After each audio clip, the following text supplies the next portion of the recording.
Welcome into the Cover 3. My name is Sterling Bennett. Alongside me is Aaron from 49ers First Takes, and down below is Dre from Dre Area Sports. And we have a jam-packed, loaded show for you today, discussing Robert Saleh's future, some NFC playoff quarterback rankings. Where does Brock Purdy fit in the playoff quarterback tier ranker? And there is some beef. Juwan Jennings versus Shelby Harris.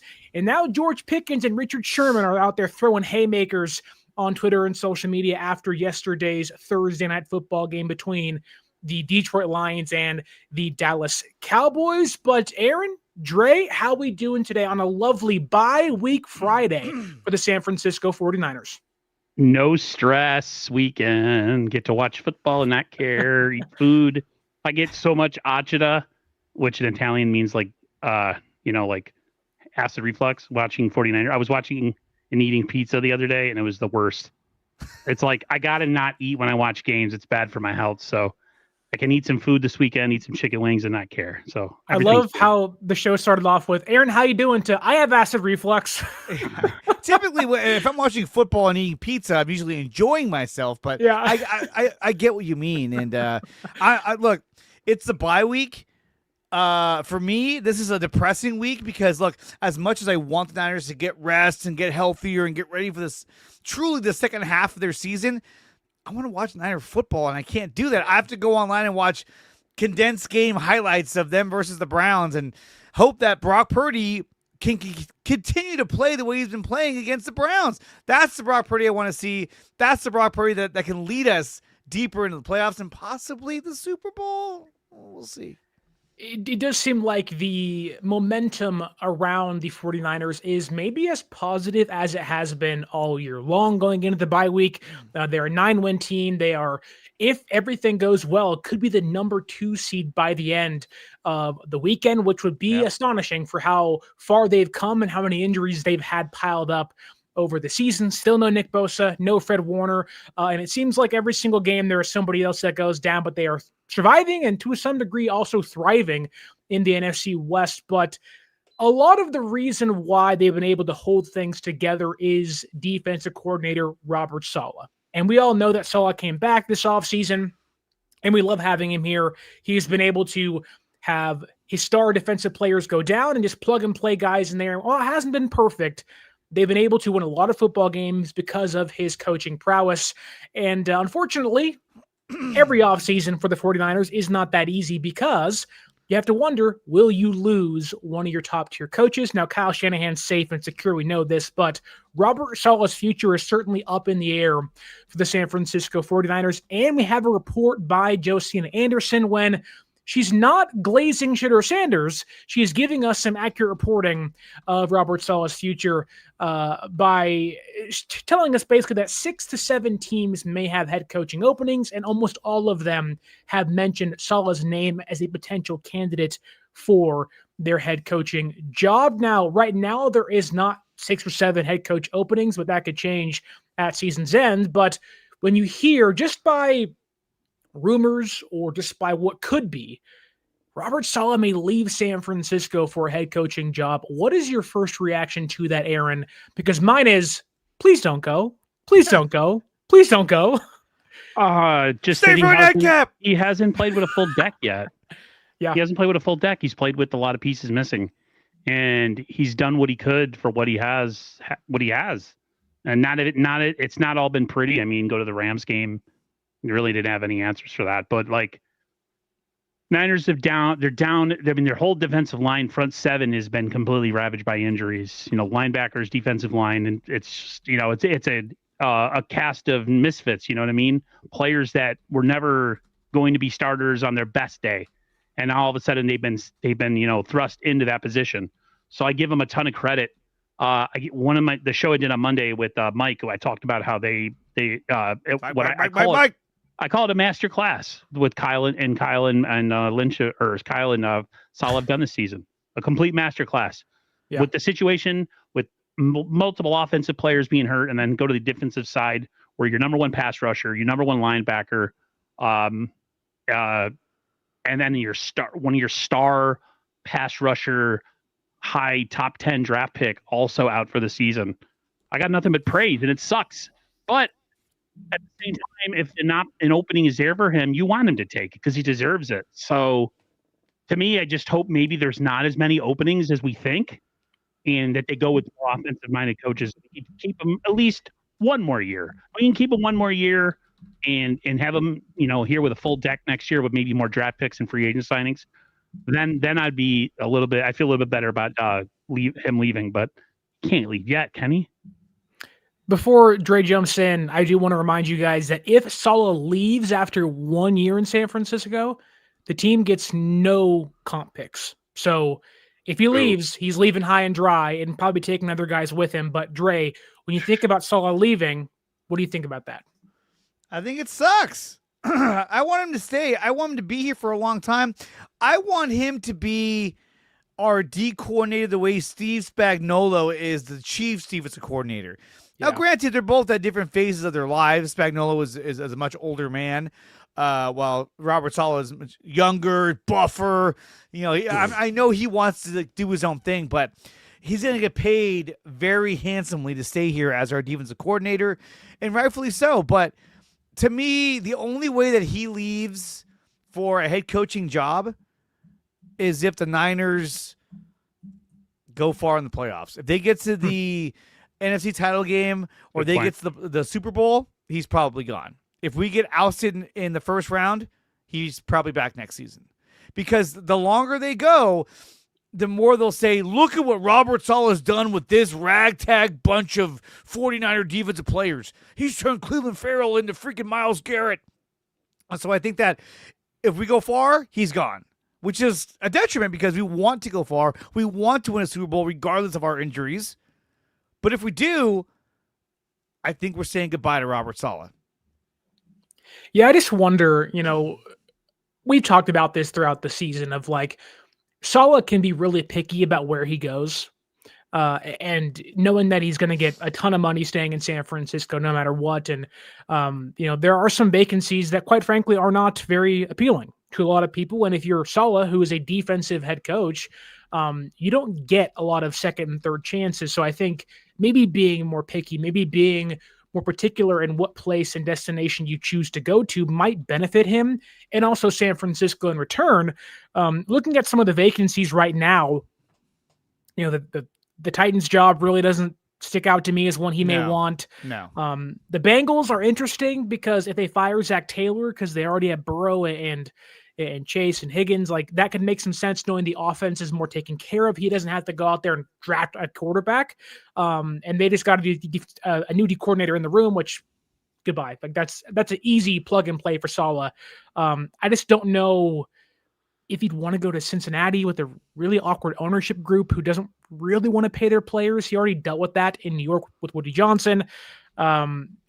I don't think he's going to Cleveland and coaching Shitter Sanders and that mess. And that defense is already great. Maybe there is some form or fashion of if Saleh goes to Cleveland, Jim Schwartz comes to San Francisco, which wouldn't be too bad. But I don't see it happening. Saleh, even in Las Vegas, to me, doesn't make a lot of sense. And Pete Carroll may be a sitting duck, but still, I don't think the Giants will be smart to hire a defensive-minded head coach unless they're going to keep their offensive coordinator, Mike Kafka, which he's their interim head coach now. That's always an awkward situation because usually guys want to bring in their own dudes.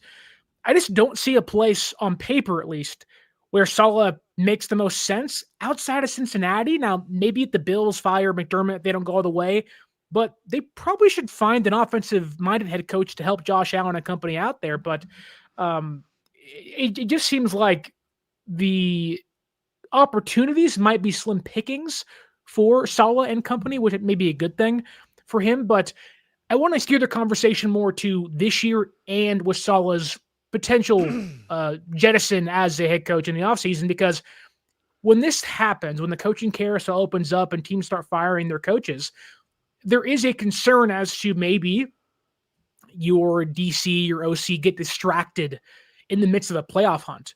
They're having interviews. DeMeco Ryans did this. Saleh did this. Yeah. McDaniel did this during the playoffs of okay, on Tuesday, I'm flying to Houston. On Saturday, I'm flying to Green Bay or whatever. But then Sunday, we're playing. Do you guys see that maybe being a hindrance or a speed bump for Saleh in what could be a very busy coaching carousel for him? No, I don't. Because, I mean, look, we saw this with D'Amico Ryans. Everyone's like, oh, I don't know. He may not be ready. And then they went out there and they played really well. There's a reason why you have a whole slew of assistant coaches, because you put together your game plan, then you implement that through the assistant coaches in their individual departments. So, yeah, no, I don't think that will be an issue for the candidates if they get into the playoffs. No, I don't see that as an issue. Not with Robert Saleh. He's too much of a professional, and he cares about it and loves the game way too much. I mean, just watch him on the sideline during games. That's all you need to know. And like Dre said, they have a slew of assistant coaches. You know, we have I can't think of his name, who came over from Seattle. Gus Bradley in the building too. So I don't worry whatsoever. And like you said, like if you look at a lot of these jobs, they're just not sexy. Cincinnati is interesting because essentially, if he went to Cincinnati, he could just say like, okay, the offense is covered. Let me just come in here and draft like defense, and let's start turning this thing around. Like that would be an interesting place. But like you said, like they don't pay players. They seem like a cheap organization. So, and then if you look, like you said, the Titans are a mess. I mean, who wants to go to the Raiders? I mean, it's just, in a way, it's like you're praying for there not to be that many openings, and have the openings be the ones you mentioned, and then be like, okay, we got him for another year at least. Because Dre knows this, and you know this. We haven't had any stability since 2019 when it comes to coaches. And it's really 2020 was the last year they've had back-to-back DCs, right? Or 21-22, like that. 21-22, I think. Yeah. Have like guys that are like, I tell my brother, I was like, see that dude? He sucks as a head coach, but as a D coordinator, unbelievable. Yeah. Like some guys are just meant to be coordinators. My brother thinks Saleh is not head coach material. He thinks that Saleh is a defensive coordinator, and that's it. And I see that myself. I don't see him. He's a leader of men for sure, but I don't know, man. Like it's okay if you like Kyle doesn't really know defense. So that's why he likes to bring in people with a ton of experience. Kyle is a offensive coach. He's very involved in the offensive game plan. Unless Nick Sorensen's out there coaching for him, then he's always on the defensive coaching meetings. Where's my drop? Why did you say that name? Look, when you look at the teams that are possibly looking to replace their head coach, you're talking about the Browns, the Raiders, the Atlanta Falcons, the Pittsburgh Steelers. Obviously, you have teams like the Titans. And Pittsburgh's going to fire Mike Tomlin. There's a lot of talk about it. But then there's also teams like the Arizona Cardinals. They could move off of Jonathan Gannon. He's not a lock to stay in there. I still think his quarterback's coming back either. I know.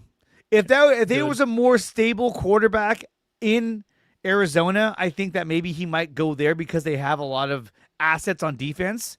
Yeah. So he can reuse those guys and retool the defense.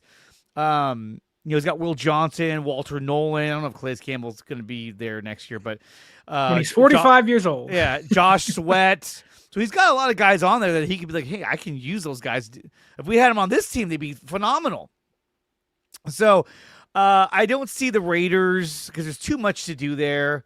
Yeah, I just don't think that Robert Saleh wants to go somewhere where he has to rebuild the team from the ground up. And I think that's what you're looking at. With teams like the Raiders, a little bit with Atlanta. You got Bijan Robinson, but then you got Michael Penix as your quarterback. I don't know if that's the answer. Maybe he might not play next year. But Michael Penix, if he's your starter, he might get you fired just because of his bad decision making. The Steelers, they got a lot of things going on, but like Aaron Rodgers is probably gone. Who knows? A lot of ups and downs. The East Coast media, do you want to go over there? I don't know. So it just depends on what he wants to do. And right now, everybody loves him here. But what was that? Oh, that's your phone. My phone. Yeah, sorry. The Cleveland Browns are another team that I could see him going because they have a stellar defense. They have Myles Garrett. They have a lot of guys on defense that he could be like, dude, I can make this defense even better than what I'm seeing right now. And it's just offensively, there's such a disaster you have to ask yourself, like, if you're Robert Saleh, do you want to go and take on these massive challenges of rebuilding these teams? The one team I think would be a solid yes from him if he got the interview and was offered the job is the team that Sterling mentioned weeks ago, which is if the Buffalo Bills fire Doug McDermott. Is it Doug McDermott? Sean McDermott. I think Doug McDermott's an actor.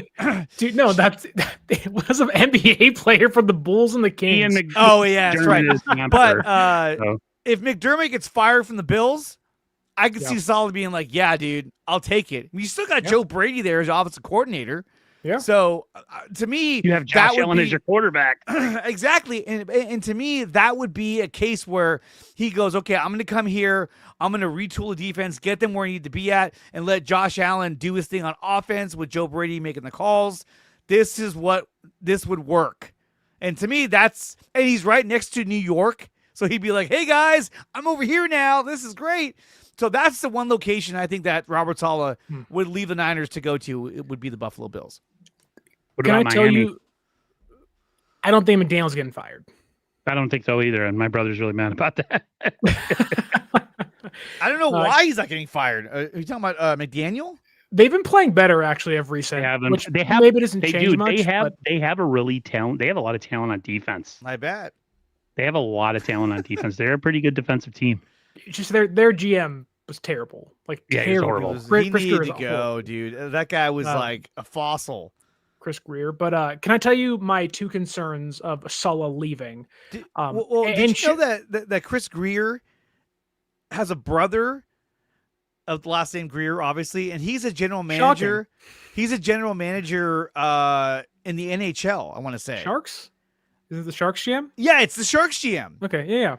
It's Larry brought that up on one of his streams, and I thought, yeah, when was the last time you heard of brothers that are both GMs in two different sports? That's two different sports? I don't know, but the Giants manager, well, the Manasian brothers, Giants and Angels in the MLB, but two different sports is like, I can't think of that. That's crazy. Two different sports. There are two things that do worry me about Saleh potentially leaving. He did say that he's focused on this season. He did say that this is the Niners are my focus right now. I love being here. So he may not leave, but for the sake of conversation, the two things that concern me is that one, the impact it has on young guys playing in their first defensive system. San Francisco brought in 11 new rookies. 7 of them were on defense. And not to say they can't transition in year 2 or anything like that. And there would be some continuity. I think Gus Bradley would probably slide into the defensive coordinator role, or KJ Wright would maybe, and they wouldn't change too much. Shanahan doesn't like doing that on defense. But I do worry about the liveliness of Saleh on the sideline, him and his presence in meetings and all that stuff. However, I think my bigger concern is actually who he would take away with him, and that is Brant Boyer. I think he would take Brant Boyer with him, and I think this team would go from having what looks like the best coach team in all the league right now to being back to Kyle and a bunch of guys you're hoping and banking on can do some work as well. And, don't forget, Saleh brought Boyer over from the Jets with him.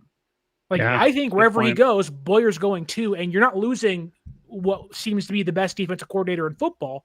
However, I think that you lose Boyer as well, you're losing what seems to be one of the best special teams unit in football. It's just I think with the amount of money that they would pay Robert Saleh, he could be more selective about where he goes, and if he wants to go anywhere, he could be like, you know what, I'm just going to stay here. I'm fine. I don't know where his family resides. I don't know if they moved here with him, but that is a factor though. If he leaves, he's taking Brant Boyer with him, and we saw how good Brant Boyer was, how he's been with the Niners, and so it'd be tough to lose him. That'd be tough to find a new D coordinator, to find a new special teams coordinator, and not to mention too, what are the odds that Gus Bradley doesn't follow him over there? You can say, well, Gus Bradley, we'll give you the defensive coordinator job. That's cool, but I'm just gonna stick with Saleh and go wherever he goes. Who knows? You never know what's going to happen. But I just hope that he sticks around for at least one more season. But I mean, look, we knew going into the season he was probably only going to be here for 1 year, and that was the roll of the dice that the Niners took by waiting on him and not going for. Who was out there? Matt Eberflus and all, Brandon Staley's and all these guys. I would have liked Dennis Allen, I will say. Dennis Allen. He's doing a darn good job in Chicago this year. Yeah, so, there's a lot of things that could have happened. But, I mean, I'm looking at all these lists of all these coaching candidates, and Robert Saleh's not even on the lists. I saw one that was 25 coaches, and he was not one of them, which is I find crazy. But still, if the Niners make it to the NFC title game, his name will be circulating like crazy. Like, look what Saleh has done. They got to the NFC title game with basically all the injuries. This is insane. This guy deserves, what's the award for the coordinator? Assistant coach of the year? Yeah. Whatever it is. He deserves that. Absolutely. I was going to say. It's happening a lot. It happened last time we streamed. You're like, I forgot. I'm the acid reflux. It's the acid reflux. It's the old age. It's the wear and tear on the brain. No, I was going to say that I think, do you think there is a perception from Niner fans that maybe Saleh is more sought after than what that actually is the case? I mean, I know Josina Anderson came out with a story and everything, but what is the real thought on Robert Saleh from around the league? Do they look at him as this like head coach material guy, or has he already kind of proven that he's better as a coordinator? Because sometimes I feel like as 49er fans, we talk people up, whether it's players or coaches, about how great they are. Like I say, a player in the Niners system, he's great, but yet he goes into another system and he's not as productive. I feel like sometimes you do that with coaches as well. Like Kyle Shanahan is great regardless. And I think Brent Boyer, same. But like Robert Saleh, is he that great? Would he be that great as a head coach? Does the NFL and a lot of the people in higher up positions think this? Or is this just what 49er fans put out there because they're so amazed that he's been able to come in and take a ragtag bunch of depth guys and have the Niners in a position to be a playoff team? That's a good question. And I think it helps put things into perspective. Because for all we know, most of the league might view Robert Saleh like they view Jim Schwartz, where they're like, yeah, the guy's a good defensive coach. Dennis Allen. No one's offering Dennis Allen a head coaching job. No one's offering Schwartz a head coaching job. What's up, Mike? So that's where it's kind of like, well, maybe we're kind of overdoing it. Like, oh, he's going to be highly sought after. Maybe not. Well, I think that's why it's so particular because, we mentioned the Browns a lot so far today, and, I don't think the Browns want to get rid of Jim Schwartz. They want an offensive-minded guy to come in there and help get them a quarterback and help figure things out offensively because they have the defense locked down. It's the second best group in all football. That unit is fine. They're so good. Why would you go hire another defensive head coach when you're like, the defense is great, the offense sucks, that's the problem, amongst other reasons. Tennessee, to me, you want to pair your young, what will be your second year quarterback with an offensive guru. Yep. That to me makes sense. That to me also takes Saleh off of Cleveland and Tennessee's board.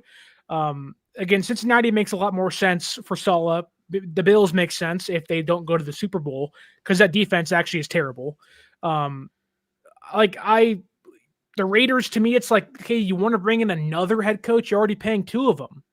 You fired Chip Kelly. You're still paying that guy. He was the highest paid coordinator in football over Saleh. I don't think you want to do that. You have a bridge quarterback in this awkward kind of weird situation where you probably are going to tear things down more than you build it up. I don't think Saleh wants to do that. The Vikings aren't firing Kevin O'Connell. That doesn't make sense. The Saints have Kellen Moore, excuse me. He's in going to be Clemens. Yeah, sorry, Jets old quarterback. Atlanta might make some sense, but their GM is worse than their coaching is. Their GM went and got Pitts and Drake London and Cleo Clemens. Yeah. Remember that guy? But yes, but they also got Penix, and it's like, oh God, like, what are you doing? It's like, and I don't think Robert Saleh wants to have to coach against McDonald, Shanahan, and McVay for 6 times a year. Like, I really think it comes down to 2 places, and I don't think Robert Saleh is going to have this big, massive, expansive, coaching interview process. It'll be 1 or 2 teams. And I could easily see the Bengals retaining Zach Taylor, knowing Joe Burrow got hurt this year, and then saying, well, year 2 of the defensive coordinator, Zach Taylor's fine. He got us to a Super Bowl, and we'll see there. It's like Saleh may have one real destination, and that could be Bills. And that also may not be an opening if they go all the way this year. Bills are an interesting option because he would have full autonomy on that defense. Yeah. I think they would give him autonomy to draft, which I think he's got say what you want about how guys have been up and down this year, but I think Saleh had to have input in this draft. Oh, specifically, he made their first 5 picks. Okay, yeah, this was Saleh's draft, and here and there, they've also it's been like injuries everywhere. So like, if he goes somewhere, he'd have to be like, okay, the offense is already good. This team really is a defense away from being, whether it's Buffalo being a Super Bowl team or deep playoff run. Like, if he has to go to a team where he has to rebuild everything, he's not the guy for that. That's not what he does. I'm sorry. And I love Saleh as a defense coordinator. I'm so happy. Like, when we bitched and complained about this season, about all things going wrong, I had to keep reminding myself, and you used to say it in like our DM chats, Sterling, but at least we got Saleh. Does that make you feel better? I'm like, it does. Like, I forgot, because we were at so many points this season. I'm like, I want to jump off the bridge. And you're like, but we have Saleh. And I'm like, oh yeah. Okay. So let me ask you guys, if you're Robert Saleh, right? I'm going to list some teams. I want you guys to say yes or no. Okay. And no stipulations, just straight up. Would you go to the Las Vegas Raiders? No. Would you go to the Atlanta Falcons? No. If you're Robert Saleh. Raheem Morris is just like a get dude. a GM with me? Just straight up. No stipulations. Just no. Okay. Who's your quarterback, though, if you're going there? The Arizona Cardinals. Arizona Cardinals. No, I'm not going. No. Aaron? They don't have a quarterback either, probably after this year. Cleveland Browns. No. Cincinnati Bengals. Yeah. Yeah. They got a lot on offense. Yeah. They do. Pittsburgh Steelers. No. He would have no quarterback again going into next year. He would have to start that crap over again. So no. It's the San Francisco 49ers to stay as their defensive coordinator. Yes. Yeah. Yes. Yes. 1,000 times yes. And there you have it. So, I mean, look, he might go to these interviews and talk to these teams, but at the end of the day, it's like, do you really want to go to some of these organizations?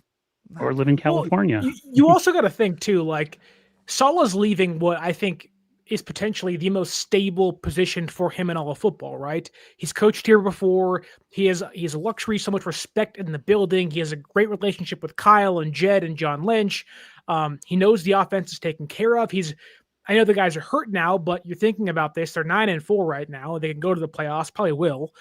They may beat a team, who knows? But he's also walking into a defense next season that's still going to have Fred Warner, a returning Nick Bosa, Micah Williams, Alfred Collins, the entire draft class in year number 2. Lenore's locked up. Like, that defense is basically done. Like, they'll add some pieces for sure, but like, they don't got to pay anybody. Like, they're just going to add to it. And it's like, why would I want to leave that for some place that, let's say it is Atlanta, where it's like, I mean, yeah, that secondary sucks. That offense sucks. But I'm like, you would have to really coerce me into getting a job elsewhere. And he wants to be a head coach. I mean, I want to be a head coach. Why wouldn't anyone want to be a head coach, right? And so it's like, he'll certainly have these meetings and stuff, but like, I think it would take, like, not to say the Godfather offer for him, but I think it would take going into a place like Cincinnati, where like, okay, I have a quarterback, I have 2 elite receivers. Yeah, they got to fix the offensive line, but I know my defense will figure itself out just because I'm here. And that guy's not here anymore. Right. Or Buffalo, like, you're gonna have, like, really chalk it down to, he had to leave for 2 of the top 4 best quarterbacks in football when healthy. And that's crazy to say, but it's true. Like, you're leaving for Joe Burrow or Josh Allen. You're not leaving, like, you aren't leaving for Geno or Kirk Cousins or nobody, Aaron Rodgers. You're not doing that. I will say maybe if the Ravens fire John Harbaugh, that can make some sense with Lamar Jackson out there, but that is, again, a place that may not be open. And he's not going to a team like the Titans. I mean, do you really want to? No. Yeah. Does Cam Ward give you the twinkles? I don't think so. He's looked better than his stats would say, but no. I also wouldn't be shocked if Kubiak goes with Saleh as well. He took away the entire assistant coaching staff last time he left for the Jets. You may lose in some ways your offensive coordinator. You may lose so Saleh and then Boyer on top of that. You may lose 3 key coaches, which wouldn't be ideal, but that would suck. If they won the Super Bowl, though, would you be okay? Let me put it this way: they're not going to, but you still would. Don't say that. Papa J. We have Saleh. Hey, Papa J and Throwback are in the chat. Don't say that negative stuff. They're going to come down on you. So in a perfect world, where fairies do exist and so do mermaids, and the 49ers win the Super Bowl. Someone say fairies. My man, what's his name in the past? Where's Tommy at? Where's Tommy? Yeah, Tommy Huxley. Tommy Huxley. Where's it at? Where's the comment? Here it is. He calls us fairies. That's my dude, though. Anyways, no. If they win the Super Bowl, would you be okay moving on from coordinators? I wouldn't mind. Yes, I would. Get a Lombardi in this building after 32 years. Yeah. I wouldn't mind. I'd be like, oh no, he's leaving. This sucks. But I'd be like, well, at least we won the Super Bowl, so it doesn't really. There is that. It's like opportunity cost, right? It's like, okay, look, cost of doing business. Yeah, it's like, okay. We've lost there the last 3 times. If we get it this year, and with this team, this would be. I don't know. I almost feel like this would mean more than the other teams winning it, because this was underdog of a team. They'd have to come together on defense so amazingly. Yeah. And the problem is we won't really know until we face the Colts. Yeah, but the Seahawks. Do you buy the Colts, the Bears? Daniel Jones has a 3D printed padding on his leg because his leg's fractured. I know, but my point is that when you go against those 3 teams at the end of the year, you're going against more elite teams. You're going against better offenses. And so let's say we go against the Colts and we fall behind 21-0 right away. Then you're like, okay. And then you go against the Bears and they're up 31-17 going into the third quarter. I'm just saying, like they're scoring a lot of points and we can't really keep up. Then it's like, okay, we have a problem because they cannot defend better teams. But we haven't seen that yet. We've seen them do really well against the Cardinals, the Panthers, who I know certainly will argue the Panthers are a good team because they beat the Rams. I never said that. You never said that. I never said that. They played good so far against the Cardinals, the Panthers, and the Browns. All of those have bad offenses. It's a great segue because I think it brings up what I think is a lot of people's gripes despite winning a lot of games recently. And this goes back to Aaron calling him Princess Pearsall during his injury charades, but there's been a lot of questions as to where is Ricky Pearsall. He had one big 3rd down catch against the Browns. It was a nice catch. It was a great play. Helped get them into field goal positioning to end the first half. And I would like to give him the benefit of the doubt that maybe he's working himself back into the offense, but it's been 3 games now. And the impact has been minimal. It's not what it was to begin the season where he looked like the next coming of a top receiver in the NFL. But since come back, I think he has 3 receptions? And one of them was for 0 yards against the Cardinals. Now they try to get him the football, but to Dre's point of the offense needing a spark or needing to play catch up or needing just some explosiveness by this offense and by its weapons. You love Kittle, you like McCaffrey, but they don't really have anything else. Like, what have you guys seen from Pearsall? What do you want to see from him as the season goes on? Because quite frankly, it's been nada, zip, zilch the last month or so from him. It hasn't been much of anything. I think it's taken a few weeks to kind of get back in the swing of things, but he's got to be a bigger part of the offense because, essentially you're looking at your number 1 receiver going into next season. So You'd hope he'd make that progression. Kendrick Bourne's numbers have gone way down ever since Mac Jones was not the starter. I should say ever since Brock Purdy has been the starter. You haven't seen much of Kendrick Bourne at all. All you've seen really is just Juwan Jennings, Christian McCaffrey, George Kittle. And rightfully so. I mean, those guys have been with the offense longer than those are the guys that Purdy trusts. Those are the guys that he trusts. He loves going to Juwan Jennings. So, I think that I just pulled Aaron. Pulled an Aaron? I just dropped my train of thought. But anyway. I want to say Juwan Jennings has been really good the last 5 games. Yes, he has. He has been really good. 5 games, 4 touchdowns. But I think that his success and also Kittle's success is because they have Pearsall even just running around out there. Yes. Yeah. I'd agree. Yeah. My thing is, my thing with him is, last year we had a valid excuse. The man was shot in the chest. Yeah. And he was injured earlier this year. But, I mean, like somebody said, he's going into year 3 next year. Like, when are we going to see a return on the investment? When's it going to happen? But that's the thing is, like, we saw it at the beginning of the season. Yeah. Like, and then he got hurt. Right. So it's like maybe he's not healthy. Some investment return, but not what you want to see as the whole year as a big picture. It's just like you think, like, man, if we're going to beat good teams, we're going to need more than just 2 guys on offense pitching in. By the way, I have a new nickname for another player that's not on our team. Crybaby Adams. I don't like Devontae Adams. I think he's a big giant crybaby. He crybabied his way out of the Raiders. He crybabied his way out of the Jets. He's a front runner. I don't like him. So anytime me and my brother talk about him, I call him Crybaby Adams. That's what he is. Was there a new reasoning for that?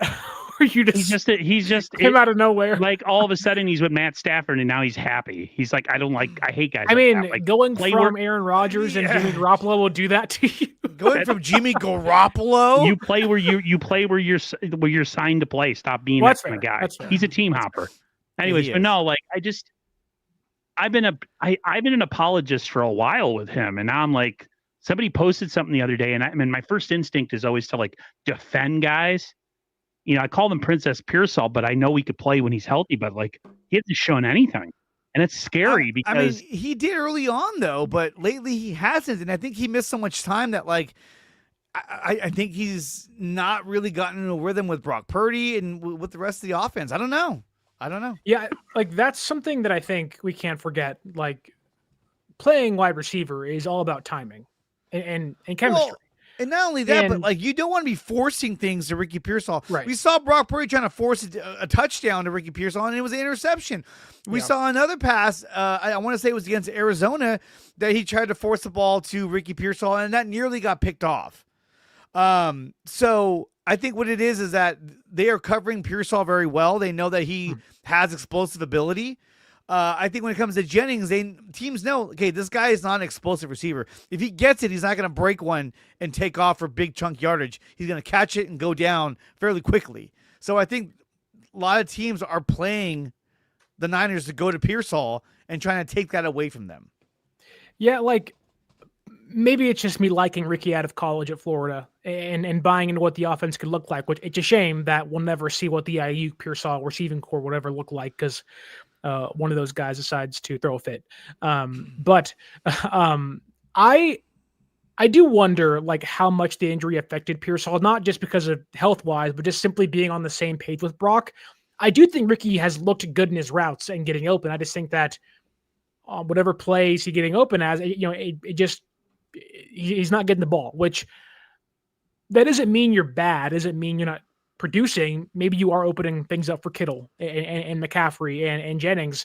And like, don't forget those first 3 games of the season, like we were all like, holy crap, Pearsall looks insane.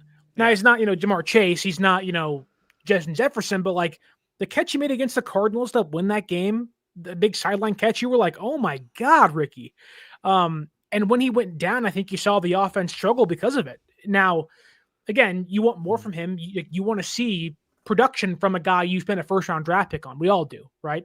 And I think that's kind of the big annoyance from the fans right now, where it's like, okay, your first-round draft pick, and now you're at the tail end of year 2, and there's built-in excuses and valid ones for a lot of reasons. But like, I think down the stretch of the season against Tennessee, against the Colts, Dre, you mentioned playing better teams at the end of the year. It's like you play Seattle. Well, Ricky was the big reason you won that game in week number 1. You better show up or you're going to lose that game against that team. And so it's just like you have to be able to get Ricky the ball. He has to get open.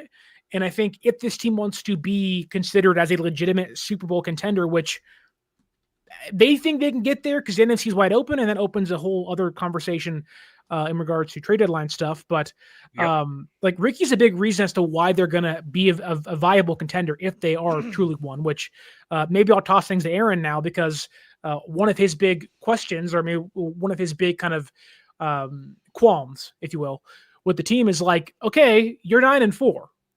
You are half a game behind the Rams and the Seahawks for the division lead.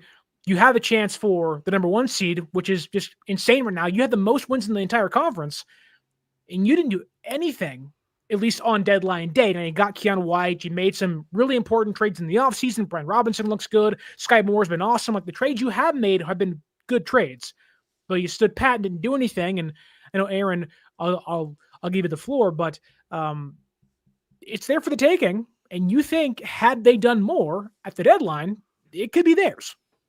Well, you look at what is their Achilles heel right now, still, even with good games from Keon and Clelin Ferrell, and it's still the pass rush. It's their number one thing, their defensive line in general, right? And then John Lynch is like, well, it's open. It's wide open. We're in it. And it's like, okay, if you believe that back at the trade deadline, if you really believe that this thing was wide open, why didn't you make a move to solidify our chances of actually doing something with that wide open NFC instead of saying, we're not going to do anything to jeopardize the future? And I feel like I've jumped more to Dre's side on this, like this obsession with draft picks that are so hit or miss, especially with this franchise. Like this obsession, like, well, we're going to draft somebody next year. Like, yeah, but what about a proven player? Like, it's hard to deal with in my mind. Like, especially now that 9-4, if they could stop the Rams on a couple of possessions in a game and score points, like the Rams are my biggest worry because they can just score all the time. Well, so let's look at, and I don't think you're wrong in the sense of imagine what this defense would look like if they had gotten somebody like that. That's true. Like, and I'm not saying we had to go for the biggest name. Right. It could have been a Jalen Phillips. Trey Hendrickson. I was big on Quinn. I was big on Quinnen Williams. He would have played if he I was came big here. on Quinnen Williams I'm back. because I think he could have helped with the interior run defense. Right. As well but are you trading that draft haul for Quinnen Williams? Probably not. Like that's kind of been our back and forth over the last month or so about this of like, okay, or you kind of get me to jump back in reality. See, I understand that. And you're like, Well, it's just more about, okay, like, let's make a deal. Okay, then for who? And is it worth the cost? Now, Jalen Phillips is, and then like, yeah, think back to the deadline. Like, this team wasn't in the spot they are now. This team's won 3 games in a row. Yeah. Like, they were 6-4. They weren't, or actually they were 5-4, I think. Or 5-4. Anyway. 4-3. Whatever. They were in a much different situation. Yes. They were not near the number 1 seed at the time. So it's like, but neither was Dallas, and look what that's done. Well, I mean, except for last night. Right. Now they're done. But you are right. Like, Dallas will be feared. Dallas will be feared next year, not this year now, right? Yeah. Because of that. But like the Niners, I just think, like, look at the people that got traded. Which one did you want instead? Or which guys that didn't get traded do you or wish they made a deal for? Like, go ahead. Trey Hendrickson would have been the only guy where you make a deal with. Right. And then if it works out, you say, and now he's hurt, which would have been perfect. Been hurt. Like, he was hurt then too. He would have came back. He's still out. I mean, even Jalen Phillips, a guy that like I wish we could have got for a 3rd round pick, possibly. Yeah, I'm just throwing it out there. Right. But when you look at his doable move too, and but when you look at Phillips's numbers since coming to the Eagles, he's got 1 sack, 2 tackles for a loss, and 15 total tackles. So not that good. It's not that good. I mean, the first game they had him, he got the sack. Yeah, it was fantastic. And I think it's a psychological thing too, where the Niners, like, that was one of the things I had a problem with was like this, and they even said it like people in the building. Now it could have been a total fabricated lie, but like people in the building were kind of like, oh, you don't believe in us? It's not worth making a move. I mean, Trent Williams talked about how he trusted John in the front office, and they did. It's not that they didn't do anything. They made moves prior to the deadline, but it was just, I guess, we're going at it like we're arguing with each other, and I'm talking about they don't really care about this year. They really care about next year. And then they don't make a move, and it kind of solidifies that point. Then all of a sudden they win a bunch of games, and now they're in the playoff hunt. And now it's like, God, I guess they should have made a move, but I guess we still don't believe in them anyway. So which is it? Do we believe we're good enough to win a Super Bowl this year? Or is next year still the year? Like John's kind of like talking out both sides of his face. And it's kind of like aggravating to me, because my biggest gripe was you're operating your business as if 2026 is going to be this magical. That's the year, that 2026. We're and now we're in a position we could be a playoff team and make a deep run, and then it's like, oh, but now it's wide open and we could compete. Well, like, which is it? Is it both? I don't know. It's just tough when you're down Nick Bosa, you're down Fred Warner, and you're down Michael Williams. Obviously, Michael Williams, they did not see that one coming, nor did they see the other ones coming either. But that was just what felt like a nail in the coffin when Michael went down. It was like, oh my God, because at least if we had Michael Williams, the Niners could argue, hey, look, whatever you guys do, you are not running the ball on us. Like, we're going to play elite run defense. But you lost him, so it was like, oh, crap. But then they went and got Cleveland Farrell, and so far his numbers have been really good, and he's got more sacks than Michael Williams, but they're both different players. What they've been able to get out of Cleve Farrell and Keon White, thank God they made the trade for Keon White. That was like, that was more of a trade of like, whoo, let's say we get, we got some more help, you guys, and then we did something. Michael went down, and it was like, oh God. Well, let me ask you guys this, because a lot has been made as to who San Francisco could have got. And one of you mentioned Jalen Phillips. I'm pretty sure it was Aaron, but it may have been Dre. Like, looking at their stats comparatively, like in Philadelphia, Jalen Phillips has played 4 games. He has 18 pressures and 1 sack. He has 13 quarterback hurries, which is under the pressure kind of umbrella. Yeah. So 18 pressures, 1 sack, and a 69.8 pass rushing grade, which PFF, hit or miss at times, but we're going to use it for the exercise. And 8 run stops. Keon White, since being in San Francisco, playing less snaps, mind you, 9 pressures, so half the pressures, 1 more sack, and 3 run stops. Like, again, it's not as good because he's playing less snaps, but it's not like Keon White hasn't been maybe equally as impactful as Phillips has been, playing with a much worse defense around him. Like, if you gave Keon White, Yetur Gross-Matos, Nick Bosa, Michael, and Bryce Huff for the whole year, like, you may see Jalen Phillips-esque impact by a guy like Keon White. So it's like, and like, I don't want to, praise Keon White and make him sound like he's an amazing addition, but he's been really good for them in a short couple games. And it's like, man, like, I don't know. Like, I just look at the guys who got traded, right? Which wasn't many of the guys defensively. Like, Keon White's better than Joe Tryon-Shoyinka was now with the Bears. He's been close to Jalen Phillips and company. Like, I can't think of anybody else that was big that got dealt. Like, he's kind of like, White's been one of the more impactful additions at the deadline, basically. But then it's like, if you get down the line and you get a guy like Yetur Gross-Matos back, and then you have a guy that you trade for at the deadline, and you have Keon and Clelin Ferrell, then you essentially have a little bit of a rotation of some kind of bottom tier pass rushers, but you have a good amount of them where you can kind of turn yourself as maybe not a NASCAR package, but maybe like a Formula One package, where it's not quite as exciting.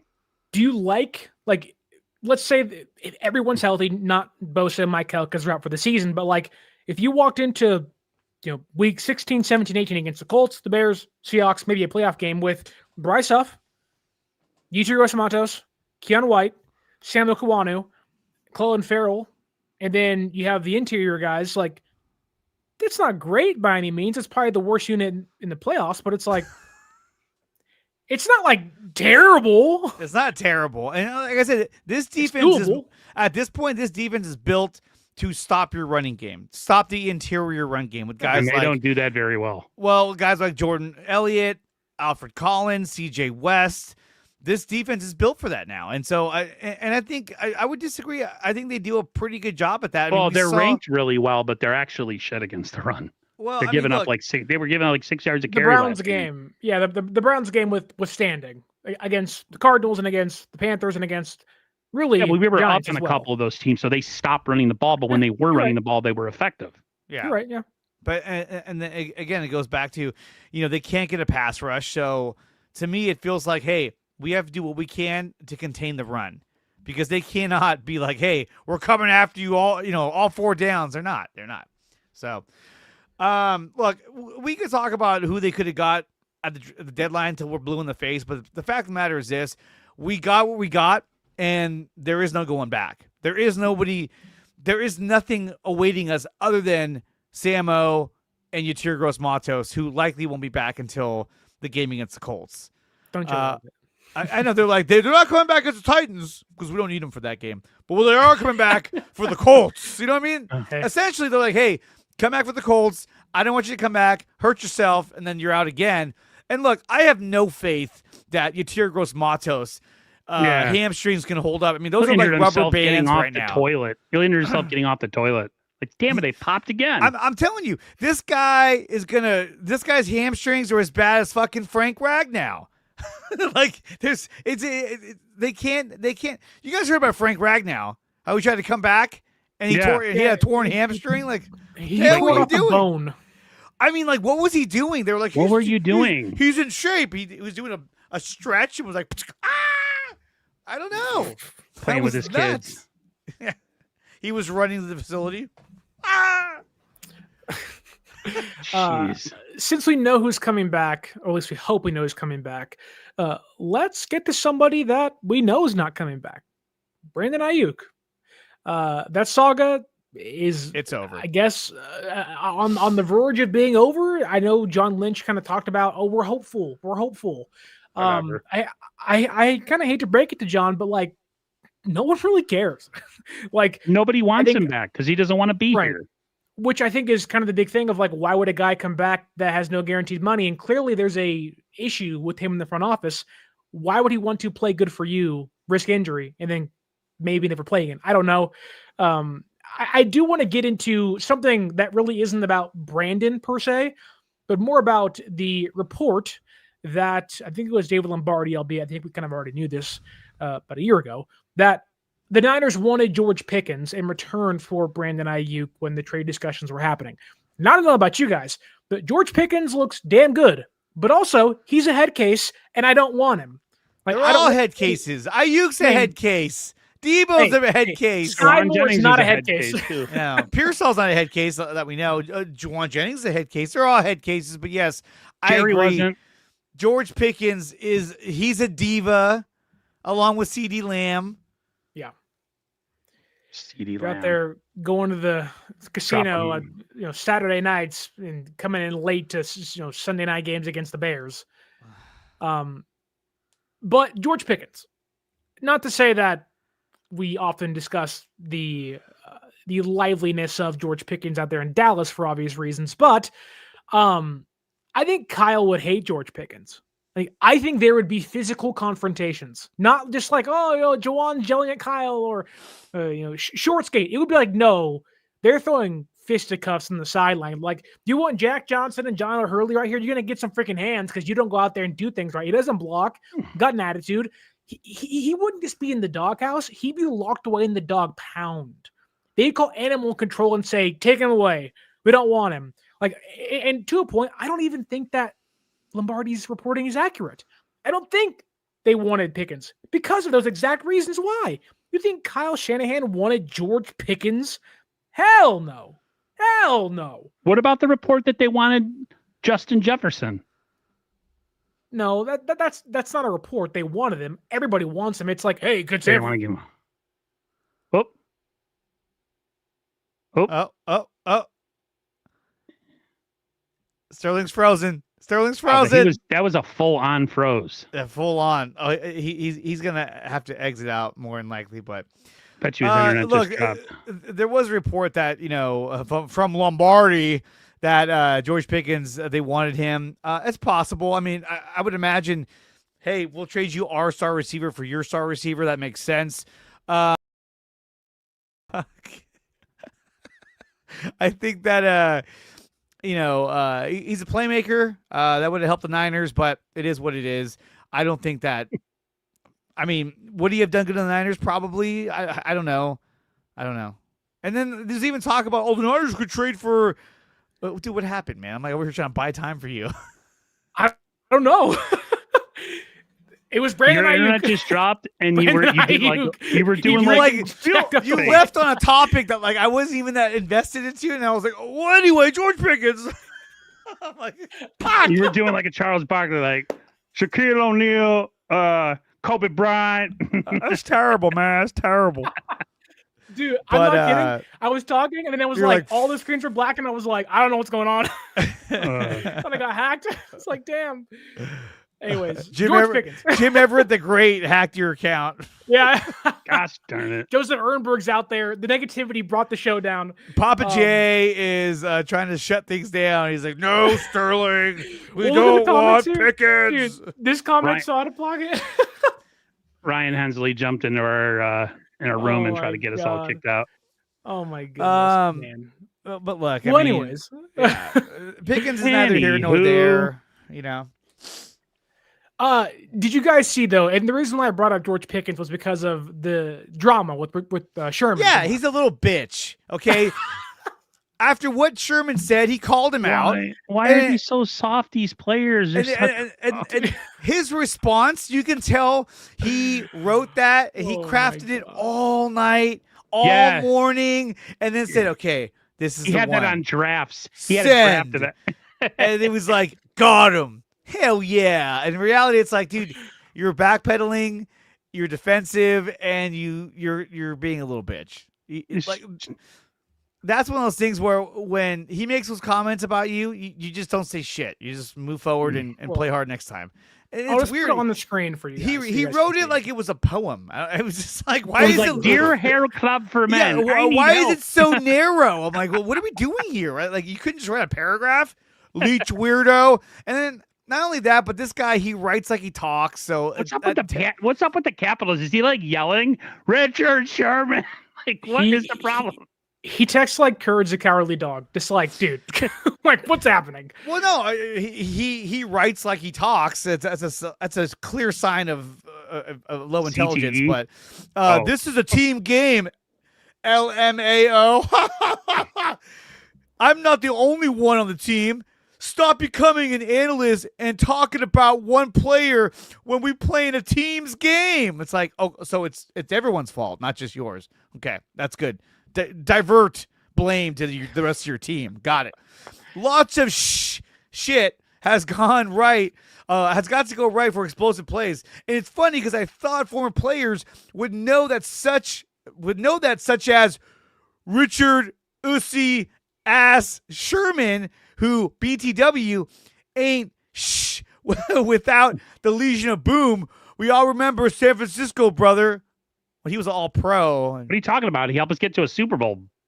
What is he talking about? He was a Pro Bowler and an All-Pro in the same year. All he knows is that he didn't win a Super Bowl with the Niners, and he was hurt the other year. Yeah, neither did George Pickens. The Niners beat George Pickens that year, or beat the Steelers that year. And then he's like, much love, Ninja. Don't you know the game of football as a former player, not a Richard Riding fan analyst that act like double team is not a thing or certain bracket coverages don't exist. Knowing you played ball, which shows me you're a leech weirdo. Like, why would you? There's more. Wait. There's more. I'll scroll up. But even that, like, a leech weirdo, like, what? That's weird. That's what? Now Twitter, eat this up. Ha ha ha ha ha. Clouded a world. Does he whatever that makes him look good? Understanding, man. Clearly he doesn't. Like, it just. What is the point of taking a shot at somebody who is so more accomplished than you in your own field that would have locked you down every single snap he was in coverage against you in his prime and in your prime? Like, look, I don't play in the NFL. I never will. I'm a 29-year-old, larger white dude that can't run very fast, nor can I hit very hard. That ain't my job. But like, what is this? Like, as a journalist, seeing this, as someone that went to college, has a BA in journalism, this is what you live for. When someone like this exemplifies dumbassery like this, you're like, oh my God, headlines for days. And the Dallas media needs to ask him immediately, like, you went to college. Like, you have a degree. No. He was at the college He playing attended football. college. Yeah, he got a scholarship to play football, not for academics. So it's like the Cardell Jones where he's like, why do we have to go to school? We're here to play football. It's like, dude. But it just Cardell Jones, jeez. And also, like, why are you calling out an elite guy that's going to be a future Hall of Famer? Because he's stupid. This is like, low intelligence. Richard Sherman, right now, if anybody any Niners fan would agree, if the Niners could make one move to bring him in as a DB coach, you would have done that move yesterday. I mean, he's that accomplished in what he does. I have nothing but love for Richard Sherman, and I hated his guts during that whole Crabtree thing when he did after the Legion of Boom days. I was like, he was right. He was Sherman. Right. My brother's like, you still hate him now? He was kind of. He was like, Crabtree actually sucked. I was like, no, you're 100% right. So, yeah, he did. I was just sour because we, lost to them again. Yeah. Yeah. It's just idiotic. It's stupid. It's immature. The way he responded to Richard Sherman. If it wasn't true, he wouldn't have taken it so personally. And if he was somebody who held himself accountable for his own actions, he would have said something like, "I need to play better. I am better, and I'll be a better leader for this team. I believe in our team that we can go far in the playoffs, and I'll prove that on Sunday." Instead of being like, "Yo, bitch ass, stupid, Richard Sherman." Just ignore it. Just ignore it. Imagine George Pickens. Well, like, imagine George Pickens playing when Skip and Stephen A were on TV every single day. Like, and Skip's a Dallas Cowboy fan. Like, he would have ripped him to shreds every morning for 365 days a year. No days off. Christmas, Thanksgiving, Labor Day, Flag Day, Arbor Day. He's up your ass. He just really is. PTI would have ripped him apart. Well, then you have what what's his name said to the whole Juwan Jennings situation. You have Dante Whitner. Yeah, Dante Whitner got in on it about how the players can't trash talk. He a hoe. I'm like, come on, dude. Calm the fuck down. Like, you know how many much worse things were said and done back in the old days in football? Oh, and I was talking to Larry about this last night. It's like, did we all not go to high school? Did we all not have like a lunch table where like, dude, I got the bullied Yo Mama in high jokes, school. like these obscene things you said? Like, I played baseball in high school. First base was never a fun base to be on because you're always talking mess to the guy next to you getting a lead. Like, the amount of things that came out of high school people's mouths were not for the faint of heart. And now these guys are in their 30s. It's like, I get it. You grow up, you want to be more kind and whatnot. I get that. You hopefully soften as you grow up and aren't as cruel as you once were in your youth. But it's like, come on, man. We got an update. Uh-oh. Jesse Chavez will be joining the Giants coaching staff as a bullpen coach. So throw it out there. Drake clearly does not care about the conversation at all. Look, George Pickens is a fucking idiot. And he got called up by Sherman. We've moved on. Okay. We're on Juwan Jennings now. And Juwan Jennings, look, who cares? He's talking smack on the field. Who cares? It's just like, I'm sure a lot of weird stuff has happened. And on top of that, you got freaking guys like Gabe Wilkins grabbing dudes' junk, in the fucking piles. People do weird shit, man. It's the world we live in. Now, Robbie, I completely agree with you. We got to bring bully back. I got bullied in high school, dude. I got made fun of for my red hair. In high school for sure. I had pimples. I was tall and skinny with a big nose. I did. I was small and skinny. I was a bully in high school. I was. Were you really? A little bit. Bro, I weighed 100. I wasn't like throwing dudes in trash cans and like lockers. No, I wasn't doing that stuff. I was 135 pounds at like almost 6'3" in high school. I got bullied constantly. You were 6'3"? Why were you being bullied at 6'3"? You should Seriously. be the Because I one. weighed 135 pounds. Height matters, man. You're Because 6'3"? Size matters. I'm just about 6'3". I'm a smidge under. Jesus, you're hella tall. How tall are you, Sterling? Now we're getting personal. I'm 6'2". You're 6'2"? How tall are you, Dre? 5'11"? I'm 5'7". Oh, yeah. I wasn't even going to say anything, but you brought it up. You shouldn't have brought it up. Man. Sorry, You're a I was guy. born that way. My dad was a big Irish man. I have an uncle who's like 6'6". So like, but no one's athletic in my family. That was the problem. I have like wasted size. I was like an unathletic, slow white guy. Yeah. Bunch of weeds out there. That's all it was. Like, hey, can you play basketball? No. Can you tackle in football? No, I'm too skinny. Can you play baseball? No, I am not agile, hand-eye coordination. I was you. I should have been 5'6". But your size wouldn't have came in handy in water polo out in California. You could have made big money out there playing water polo. Cross country or volleyball probably would have been the sport that I wanted to play, but I was volleyball, yeah, that's good. So now at your more hefty size, Aaron, now you're just a large man. I'm over 300 pounds. I'm a big boy. And you're 6'3", so you're like Paul Bunyan. I'm a huge dude.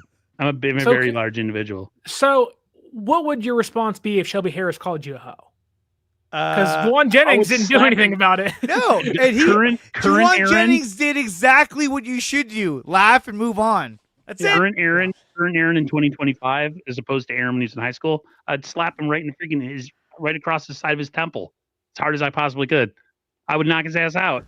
I would have hit him. On this show, I'm the smallest guy here. I'm only 5'7". You guys are all above 6 feet. Jesus.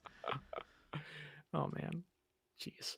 How about let's get to a topic that the fans, more importantly, the fans and us. You know what they say? Listen, Dre. Short. So just because you're short, sometimes big things come in small packages. So you never know. Okay. Now you're talking about my package. Here we go. Okay. Jesus. I'm now 5'7". your guys' Wi-Fi needs to go out so I can get the show back on track. I'm 5'7", about 190. Okay. That's it. That's me. Okay. I'm not 300 pounds like Aaron. The doctor tried to say Sterling weighs. The doctor tried to say I was like barely over 6'1". I went home after my doctor's appointment and remeasured my height. She didn't know how to read the scale. She didn't know the numbers. Like 12 plus 5 is 60. You add another 12, it's 72 inches. 6 foot, and then you add the nothing. She was like, "You're 6 foot and 3/4 or something." I'm like, "No, I'm not. Unless I drop 2 inches." I don't know. Weird. The American education system. Yeah. Not great. Not great. Anyways. It's weird though. Like, why do we not use meters like the rest of the world? We use feet. Because we're better than them, Dre. Because we're better. Because when you win 2 world wars, you can do whatever you want. Because you know what? Yards, feet, inches, those are the measurements that Jesus used. So let's move on. Okay. What would Jesus do? Gosh.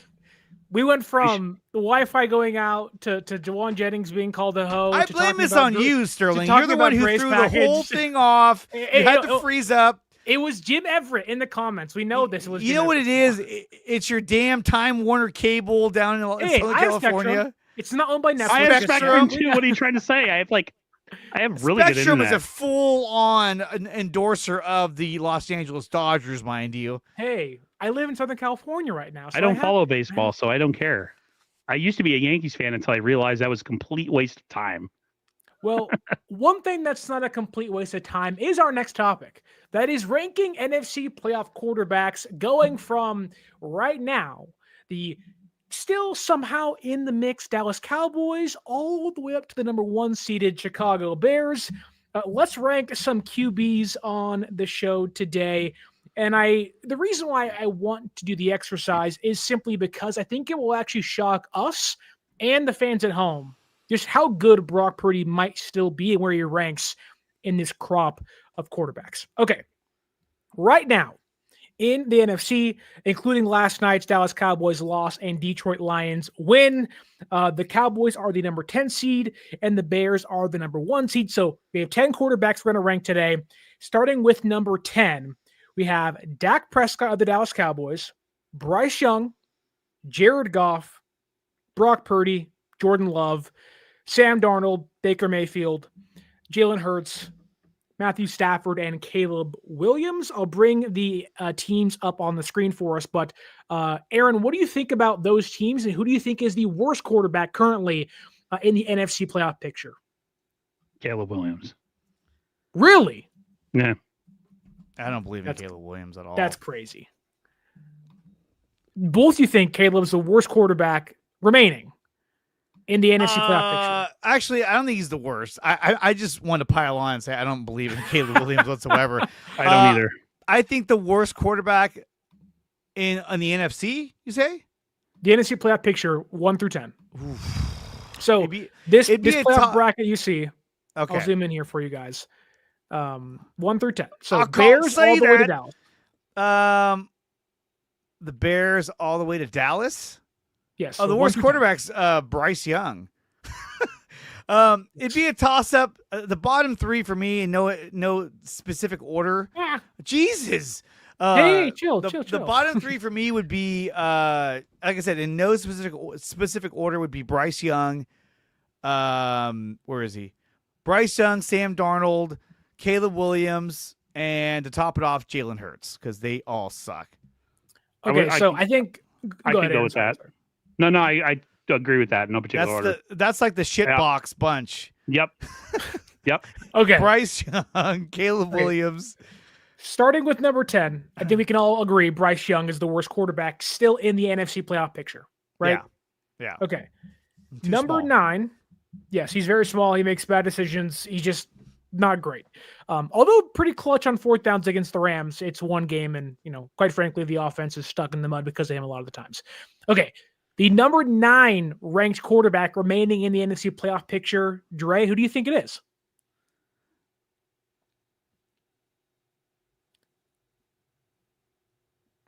Sam Darnold. Well, okay. I'm debating between the guys I just listed. It's probably Sam Darnold only because, like we talked about last night, he is Jimmy Garoppolo 2.0. He's got a better arm than Jimmy. He's a better quarterback than Jimmy, but he has that stigma of, is he really going to get you over the top? Can he really lead you to a Super Bowl? And every game that he will play in the playoffs, or if they make it to the Super Bowl, will be make Sam Darnold have to beat you. And that's something that he has not been able to do his entire career. Aaron?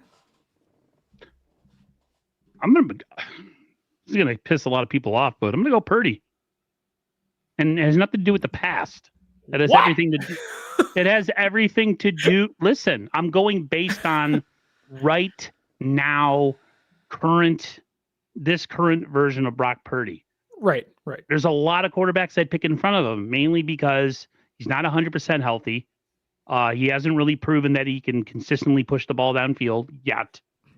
And, he's shown a propensity, at least the first couple games back, that he has the propensity to throw a lot of interceptions, that he likes to push the ball where it shouldn't be. If you asked me this 2 years ago, he would have been top 3 for me, behind probably Mahomes and I don't know, some other quarterback. But I'm just going based on right now. If you ask me right now, in 4 weeks, that could be completely different. Well, I don't have a ton of belief in him right now. Okay, so Brock Purdy. That's number 9. Well, yeah. Okay, so I was going to say, do we, I think you have to collectively, take everything into account of, playoff success, Sam Darnold's big knock is he's having a heck of a season. Right now, he's a better quarterback than Brock Purdy is, but, pumpkin time's coming.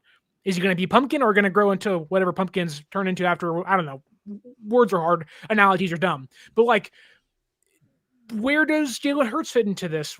Jared Goff is still in here. You could argue that Purdy's projection, because he's known to win in playoffs and he's one loss, is better than 95% of the guys on the list ahead of him.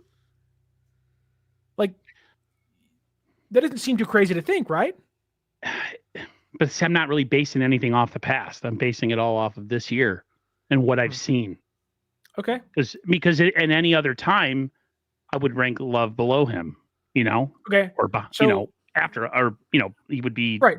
number 11 or whatever, number 10. Same thing with I'm trying to think of the other quarterback you just mentioned.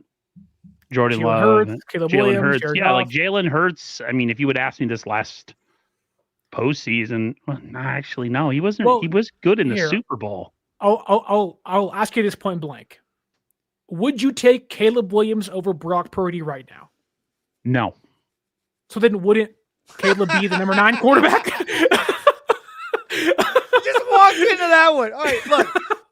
Let's move That's on. that point is like Fair point. Okay. Fair point. Okay, Fair so like, point. who are you taking, Sterling? Number 9. I think it's Caleb Williams. Okay. So I was we just put confused about who was ranked behind him. That's Okay, my problem. let's go to number 8. Okay. So number 8 of the remaining quarterbacks, which it seems like we're all on board with Caleb, maybe Purdy for Aaron. Number 8, you have Jared Goff, Jordan Love, Sam Darnold. You have Baker Mayfield, Jalen Hurts, Matthew Stafford, Dak Prescott. Who's going? Who's up? Oh, okay. Aaron.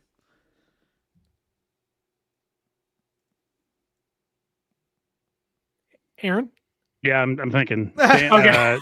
I can't believe I'm going to rank This him in the front. entire topic is a disaster. I know. This is not Because rapid fire. I need to have a list of who's already The been teams taken. are They're right there right in front of you. on your screen.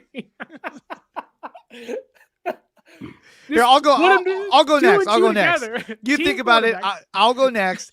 I said Bryce Young. Number 9 was Sam Darnold.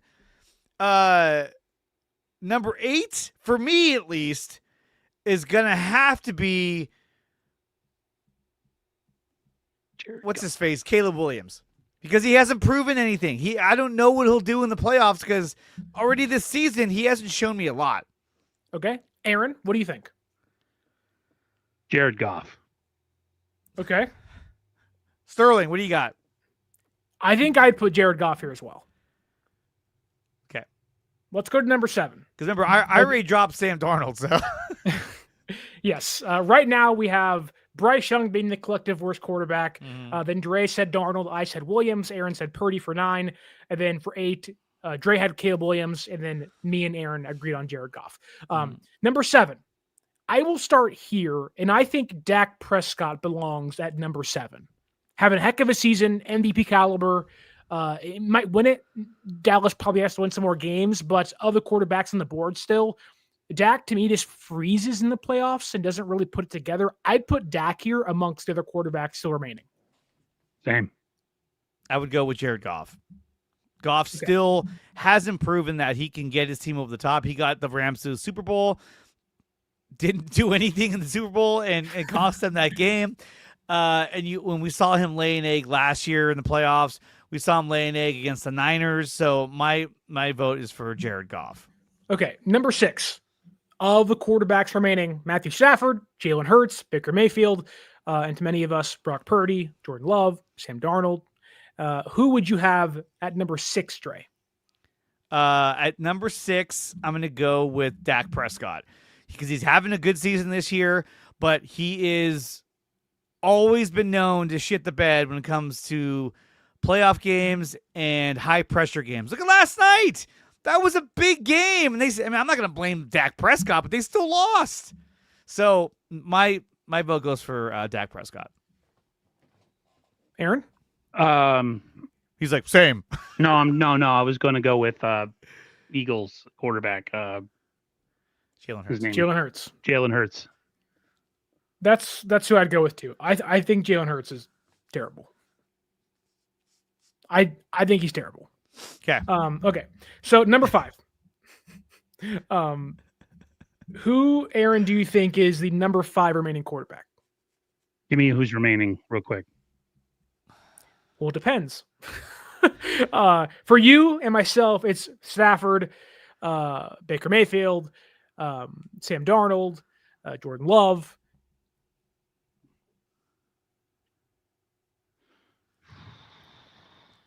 Sam Darnold. Okay. Dre, what do you think? Number 5, I'm going with Brock Purdy. Brock's a good quarterback, but the other guys ahead of him, they just have more natural talents, physically, that is. So I'm going to go with Brock Purdy, number 5. I think I'd agree with Aaron. I'd put Darnold here at my number 5 spot. Fuck Darnold. Number 4. Number 4. There's just too many concerns. Maybe I'm wrong, but there's just too many concerns. Okay, number 4. I am going to put Baker Mayfield here at number 4. I think if he gets really hot, he's really dangerous. But if he gets really cold, then that team is very, very, very beatable. But I think his ceiling is much higher than guys like Darnold, Prescott, Hurts, Goff, Williams, and the rest of the guys right now. So I'd put Mayfield here. Same. Okay. Dre? Mayfield showing, I'll tell you, someone with a second half career resurgence that he has, I have nothing but respect for him. Okay, so number 4, I'm going to go with, for me, it's Jalen Hurts. Because he's not been good this year. But again, we've seen him in the Super Bowl play at a high elite level. He did. Against He looked the amazing. Chiefs. He looked amazing. amazing. Because of that, I'm putting him at number 4. Because if he shows that side of himself in the playoffs, then they're going to find a ton of success. So I'm going to go Jalen Hurts. Okay. Number 3, I'm going to put Jordan Love here. I really, really, really love Jordan Love, ironically. I think Jordan Love's a heck of a quarterback. I think that he gets so much hate because of some mistakes he makes that get go viral on social media. But I think what he's done the last couple of weeks, I think, has definitely pushed him upwards in the quarterback rankings, in my opinion, above guys like Goff and Prescott and Darnold and Mayfield and guys like that. While it has to be seen come playoff time, I think Jordan Love has the intangibles to be a heck of a great quarterback. That doesn't make any sense, but a heck of a quarterback this season in the playoffs. Yeah, I feel exactly the same way. Yep, Jordan Love. He's got the prerequisite tools. Okay. We have about a couple quarterbacks remaining depending on how you voted. But number 2, I think we all probably have the same number 1. It plays in LA. I think it's pretty obvious. Matthew Stafford's probably the number 1 quarterback we all have. Yeah. Unless Aaron has a different opinion on that. He's like Brock Purdy. I'm going to go and say Brock Purdy number 2. Wow. I think Brock Purdy is more proven in the playoffs. And I get there's injury concerns, the toe. I just think that Brock, his ceiling to me, you saw it against the number 2 ranked defense in football. And I don't like being a homer. I really don't, because I don't think this team is a Super Bowl contender. But I do think that Brock can outduel every quarterback on this list besides one of them, and it's Matthew Stafford. And I believe in that. And I think if you asked me if you needed a quarterback on this list to drop back 35 times a game, I'm taking Matthew, obviously number 1. But I think I'd take Purdy over guys like Prescott, Young, Goff, Love, Darnold, Mayfield, and Hurts, and Williams. And I don't think that's that far-fetched, quite honestly. I don't even know who my number 2 is. I know who my number 2 is. Oh, Lord. I know who my number 1 is. I think we all know who our number 1 is. He's just so damn good. I mean, Brock is really good, but I mean, for me, at least number 2 will be Baker Mayfield. And the reason why is because I need a guy who I can give the ball to and say, go get it done. And he's going to have that moxie of being like, get on my back. We're going to fucking score a touchdown right now. And he's going to get it done. And dude, Baker, he throws with such high accuracy. And the guy is incredibly talented. He's playing great. And so I would go Baker Mayfield. And then my number 1 obviously would be Matthew Stafford because of how good he is. And look, I saw Papa J was like, you seriously think that Jalen Hurts is better than Brock? No, Jordan Love. Oh, well, I think Jordan Love has more natural talents than Brock Purdy. I think that Jordan Love can do more extraordinary physical things that Brock can't.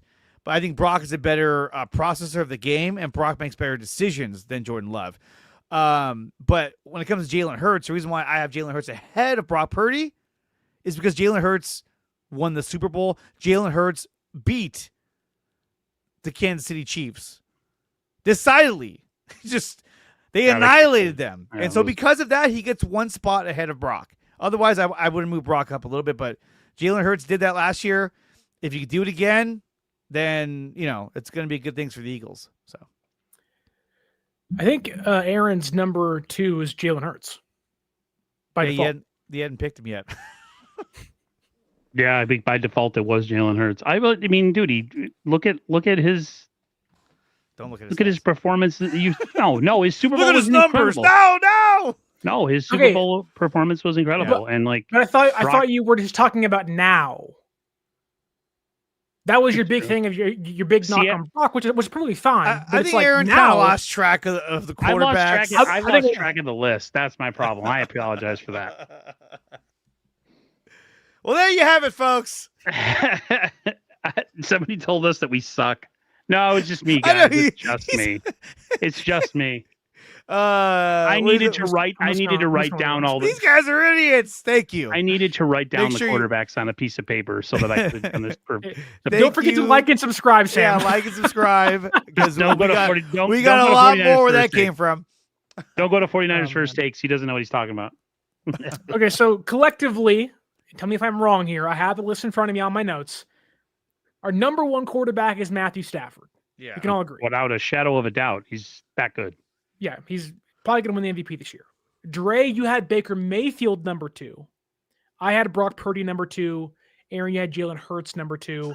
we all think Jordan Love was number 3. Dre had Hurts at number 4. Me and Aaron had Mayfield at number 4. Dre had Purdy at 5, and we had Darnold at 6. Or excuse me, we had Darnold at 5.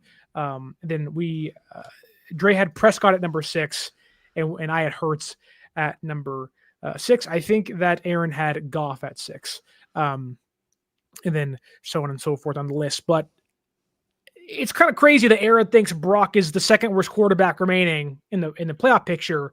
Dre has him kind of in the middle, and I have him towards the top, which I think it goes into why, or maybe our beliefs in how far the team can go. But like I'll ask you guys this now. We're in the bye week, and we'll end on this. Season ends. What is their record when it's all said and done? What do you have, Dre? 12-5.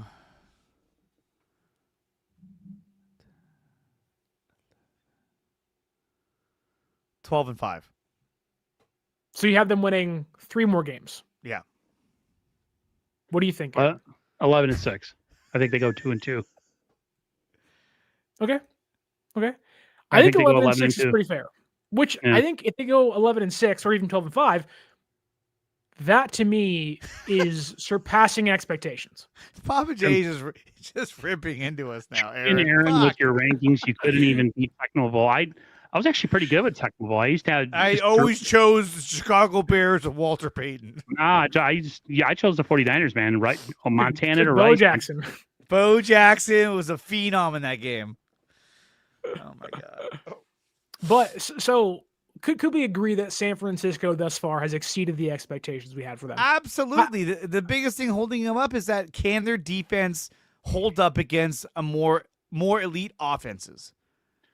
We don't know. That's the big unknown.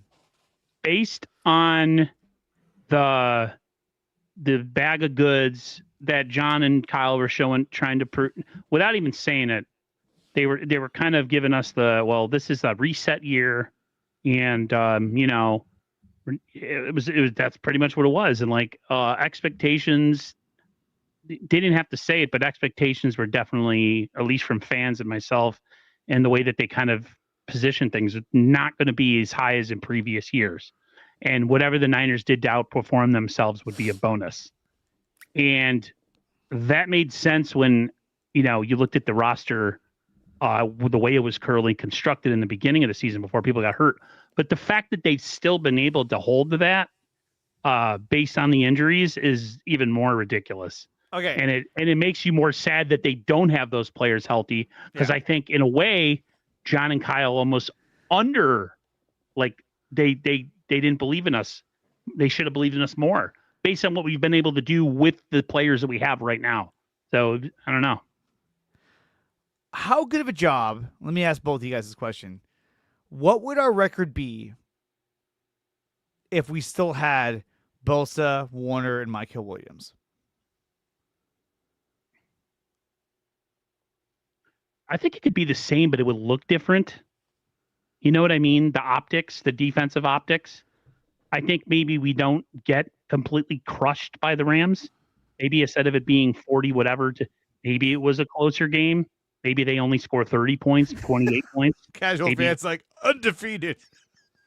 I don't think so. They don't have enough depth for that to happen. Hell yeah. I say 10-3. That gains you one more win. At least one more win, because I think we would have beaten the Houston Texans. I think we win that game. And if we had all of our stars, if we had Nick Bosa, maybe we beat the Jaguars, but Brock Purdy was still hurt. So I don't know if that's going to make the difference or not, having Nick Bosa out there. So with me, at least they're going to get at least one more win and be 10-3, which is still really good. I don't think their record would have changed so far, but I think it would change by the end of the season. I think they will beat the Colts, and I think they will beat the Bears. I think they're going to lose to Seattle, though. I really do. I think they'll end the year on a low note, but they'll finish, with 11 wins or 12 wins when it's all said and done. And quite frankly, you win 10 games and you have a 2-game lead against the Lions and a 4-game lead against the Cowboys by the end of next weekend. It's like, okay, you're probably going to the playoffs. Who's and they also depth back to life. He's like, we have enough depth. What are you talking about? Who's talking about that? I said that we didn't have a ton of depth going, and Sterling agreed with me that our depth was pretty weak this year, but we couldn't really lose anybody. You know what I mean? On the defensive line, like Bosa, we were like, we're good as long as we don't lose anybody, because we've had deeper teams. Unproven depth. They had a lot of bodies. They might now, and they've proven, but going into the season, we didn't know that. We had no idea. If they would have had Keon White and Cleveland Farrell to start the season, that's a little different. Yeah, the fact that we had to bring deeper. They didn't need those guys. They didn't need them. But I'm saying, let's say you had them on there already. You had Keon White already. Then you're adding more depth. But instead, you're going with your depth was C.J. West, Alfred Collins, Mykel Williams, all unproven, all draft picks. I still think they were light on the pass rush side of things. I still thought they were one player short. If they got to midseason this year and they were healthy, I still think they could have made a move for an edge rusher. Jalen Phillips would have made perfect sense. Well, I think at that point, Keon White's the guy you get. And that's the move. Let's end the show. Okay. Sorry, go ahead. No, you're right. That's fine. Let's end the show with giving me a percentage total as to what you think the Niners, or how the probability of the Niners going to the Super Bowl. Not winning it, just give me a percentage you're giving for the Niners to have a chance to go to the Super Bowl. Dre, what's your percentage? 70%. 70% to go to the Super Bowl? That's really high. That's the really reason high. why is because of the experience they have. A lot of these guys have been there before. A lot of these guys know how to play in the playoffs. They know what it takes. Yep. As a 7 seed, we could shock people. The Niners were a 7 seed, but they still won. Yeah, because they haven't done. And that's the thing too, is that if it's the fourth quarter and Brock's got to get us on the field to get us in field goal range, Brock's got to get us on the field to score a touchdown to make it a 4-point lead or a 6-point lead. They're the kind of guys. They're the kind of team that will put together a drive, eat up a lot of clock, get down the field and score, because they have Christian McCaffrey, they have George Kittle, they have Juwan Jennings. They have guys that have been there before, and I don't think the moment will be too big for them. And so that is a difference maker compared to other teams where guys who are playing on these other teams have never been there before. Guys have never got it done. Even guys like Jair Brown, he's been in the Super Bowl. He's intercepted Patrick Mahomes in the Super Bowl. Demo Lenore, Mustafa. I think the experience is what is favoring the 49ers going into the postseason. Aaron? I'm going to say 45%. And the only reason I go that low is because of the defense and who they're missing. They don't have a closer as a pass rusher. They don't have a playmaker in the linebacking core that is going to get you a fumble recovery, forced fumble recovery, or a interception return, like something like Fred Warner could do. Offensively, my questions are just, can the arrow keep going up? And that's my worry with this the offensive part of the answer is just like, they have the requisite pieces right now healthy to win a Super. They have enough talent to win a Super Bowl offensively. I think so.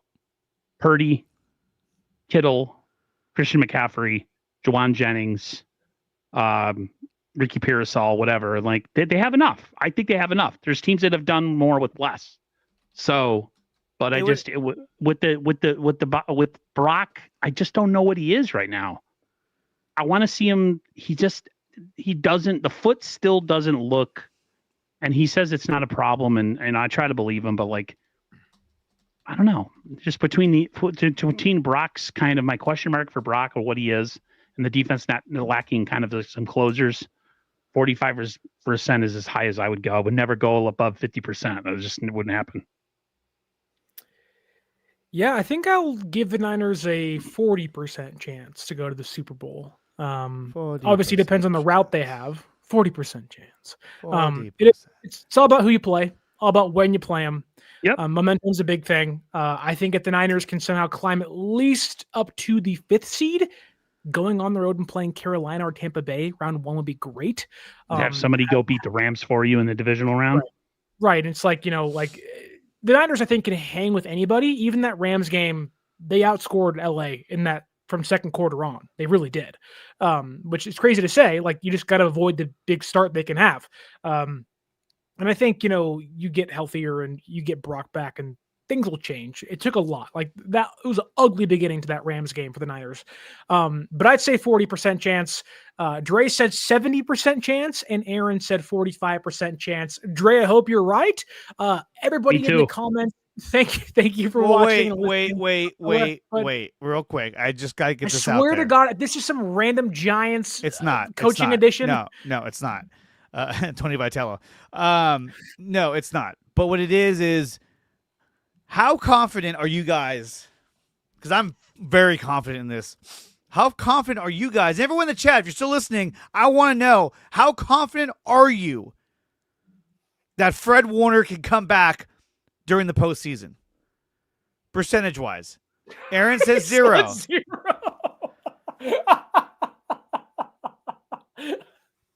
I'll say 20%. I'm saying 50. He just said 0 immediately. Just F it. It's not going to work. If you're going to go off of what Kyle Shanahan says, then you're probably still believing that Brandon Aiyuk's going to show up and start playing receiver for the 49ers again. He's not. Like John Lynch said, we're hopeful, and that's all we can be is hopeful. For John Lynch to Brandon Aiyuk to return, maybe not so, but for Fred Warner to come back, wouldn't that be awesome? Back to life says 75% broski. Hey, you never know. Crazier things have happened, but we are hopeful. I'm saying this right now. If we make it to the divisional round, I think he comes back. He's going to come back. We'll see. And will he be the starter? No, but I think he'll be a rotational piece. No. If Fred comes back, he's starting. Well, he's starting, but I think he'll be on, like, they'll be rotating him in and out. See you, Nick Martin. Good luck trying Fred Warner off the field in a playoff game. Good luck. Yeah. But we are hopeful. We're hopeful. But the Niners have to have, like, the right path to get to the Super Bowl. Like, they'd have to go up against, like, the Chicago Bears in the first round where they're unproven. They beat them. And then they have to go up against, like, Green Bay or Tampa Bay. Like the cards have to fall just right for San Francisco. And the Niners get the Rams in their first game in the playoffs. It's over with. Actually, they wouldn't, because they'd have the bye. Technically, if we're thinking they're still going to have. Don't forget, Aaron. I predicted Niners go 10-7 and they beat the Rams in round number 1 at SoFi. If my season back in the preseason. What was our predictions? I'm pretty close. I think you said 12-5. I said 10-7, and you had them losing in the first round. Do you remember what I had? You had them going 0-17. No, I had them. I think it was 13-4.